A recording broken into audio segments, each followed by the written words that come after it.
હવે તમારા મગજમાં કદાચ એમ સવાલ થાય કે હાથ હલાવીને ફાસ્ટેગ બતાવીને જઈએ તો NHAIને ખબર કેવી રીતના પડશે? તો આના માટે એક સિસ્ટમ એવી ગોઠવવામાં આવી છે.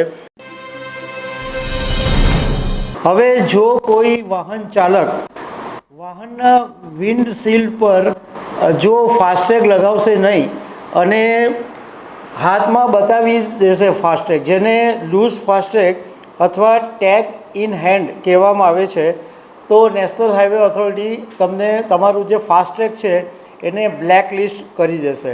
હવે આ નવો નિયમ શું કામ લાવવામાં આવ્યો એના વિશે NHAIએ કીધું છે કે આવી રીતના જે વાહન ચાલકો લૂઝ ફાસ્ટેગ બતાવે છે એને કારણે ટોલ નાકા ઉપર વધારે સમય લાગે છે, ટોલ નાકા જામ થઈ જાય છે અને અન્ય જે યાત્રીઓ હોય છે એને મુશ્કેલી પડે છે.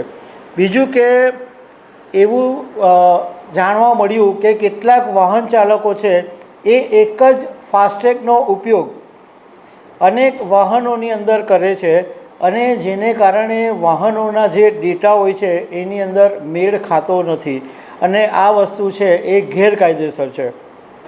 NHAIએ કીધું છે કે આ જે નવો નિયમ છે એ 11 જુલાઈથી લાગુ કરી દેવામાં આવ્યો છે અને દેશના દરેક ટોલ નાકા ઉપર હવેથી ફરજિયાત તમારી ગાડીની સામે દેખાય એવી રીતના ફાસ્ટેગ તમારે લગાવવું પડશે.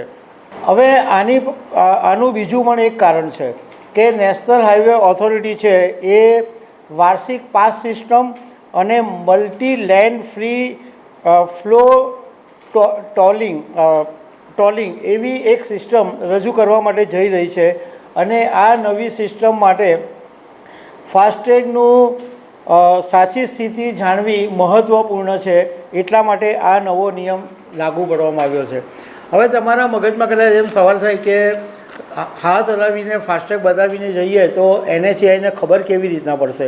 તો આના માટે એક સિસ્ટમ એવી ગોઠવવામાં આવી છે કે દરેક જે ટોલ કલેક્શન એજન્સીઓ છે એને એક ખાસ ઈમેલ આઈડી આપવામાં આવ્યો છે.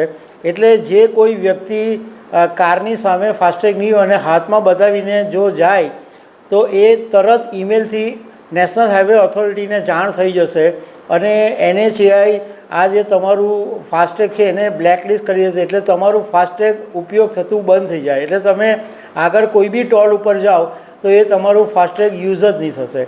તો આ નિયમ તમે જાણી લેજો, કારણ કે જો તમે બાય રોડ જતા હશો તો આ નિયમને કારણે તમને કદાચ મુશ્કેલી ઊભી થઈ શકે છે.